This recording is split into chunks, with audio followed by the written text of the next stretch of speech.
পৃথিবীর সপ্তম আশ্চর্যের অন্তর্ভুক্ত গ্রেট পিরামিড অব গিজারে 2015 সাল থেকে স্ক্যানিং প্রজেক্ট চলছে। ইনফ্রারেড থার্মোগ্রাফি, 3D সিমুলেশন ও অ্যান্ডোস্কোপি ব্যবহার করে হাজার হাজার বছর আগের এসব কাঠামোগুলোর মধ্যে কি রয়েছে তা বের করার চেষ্টা চলছে। এসব পদক্ষেপে এবার বেরিয়ে এলো পিরামিডের গোপন করিডোরের খবর। মিশরে 4500 বছর আগের পিরামিডের মধ্যে গোপন করিডোরের সন্ধান পেয়েছেন বিজ্ঞানীরা, যার দৈর্ঘ্য 9 মিটার বা 30 foot. Great pyramid of geyser প্রধান প্রবেশ পথের কাছেই করিডোরটির সন্ধান মিলেছে। বৃহস্পতিবার মিশরীয় পুরাকীর্তি কর্মকর্তারা এই তথ্য জানিয়েছে। ব্রিটিশ বার্তা সংস্থা রয়টার্সের এক প্রতিবেদনে এসব তথ্য তুলে ধরা হয়েছে।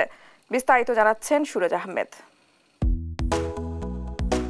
মিশরের 4500 বছর আগের একটি পিরামিডের মধ্যে গোপন করিডোরের সন্ধান মিলেছে। গোপন এই করিডোরটির দৈর্ঘ্য 9 মিটার বা 30 ফুট। বৃহস্পতিবার মিশরীয় পুরাকীর্তি কর্মকর্তারা এ তথ্য নিশ্চিত করেছেন। গ্রেট পিরামিড অব গিজারের প্রধান প্রবেশ পথের কাছেই এই করিডোরটির অবস্থান। এই পিরামিডটি 2560 খ্রিস্টপূর্বাব্দে ফারাও খুফু বা চেপসের রাজত্বকালে একটি স্মারক সমাধি হিসাবে নির্মিত হয়েছিল।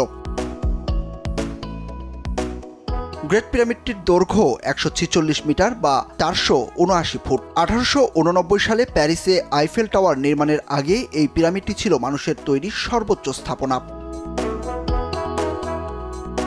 মিশরের সুপ্রিম কাউন্সিল অব পুরাকীর্তির প্রধান মোস্তফা ওয়াজিরি বলেছেন, অনেক পুরনো একটি করিডোর আবিষ্কৃত হয়েছে, তবে এর শেষে কি আছে তা দেখার চেষ্টা চলছে। অসমাপ্ত করিডোরটি সম্ভবত মূল প্রবেশদ্বারের চারপাশে বা এখনও অনাবিষ্কৃত চেম্বার অথবা স্থানটির চারপাশে পিরামিডের ওজন পুনরায় বিতরণ করার জন্য তৈরি করা হয়েছিল। আমরা আমাদের স্ক্যানিং চালিয়ে যাচ্ছি, যার মাধ্যমে আমরা দেখতে পাবো আমরা কি করতে পারি, পিরামিডের নিচে বা করিডোরের শেষ নাগাদ আমরা কি খুঁজে পেতে পারি। মিশরের পর্যটন ও পুরাকীর্তি মন্ত্রী আহমেদ ইসা বলেছেন, গ্রেট পিরামিড অব গিজারের প্রধান প্রবেশ পথেই করিডোরটির অবস্থান। আমরা আরও অনুসন্ধান চালিয়ে যাব। আজ আমরা এই গুরুত্বপূর্ণ প্রকল্পের ফলাফল ঘোষণা করছি। চেওপ পিরামিডের উত্তর দিকে একটি করিডোরের সন্ধান পাওয়া গেছে, যা 30 ফুট লম্বা এবং প্রায় 6 ফুট চওড়া। আমি নিশ্চিত করতে চাই যে আমরা প্রযুক্তি এবং উন্নত বৈজ্ঞানিক পদ্ধতি ব্যবহার করে অনুসন্ধান চালিয়ে যাব, যা নিরাপদ প্রাচীন মিশরের রহস্য উদ্ঘাটন করবে। পৃথিবীর সপ্তম আশ্চর্যের অন্তর্ভুক্ত এই পিরামিডে 2015 সাল থেকে স্ক্যানিং প্রজেক্ট চলছে।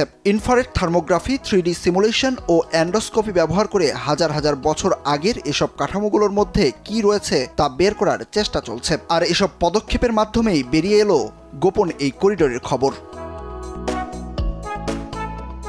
সুরজ আহমেদ, দেশ টিভি।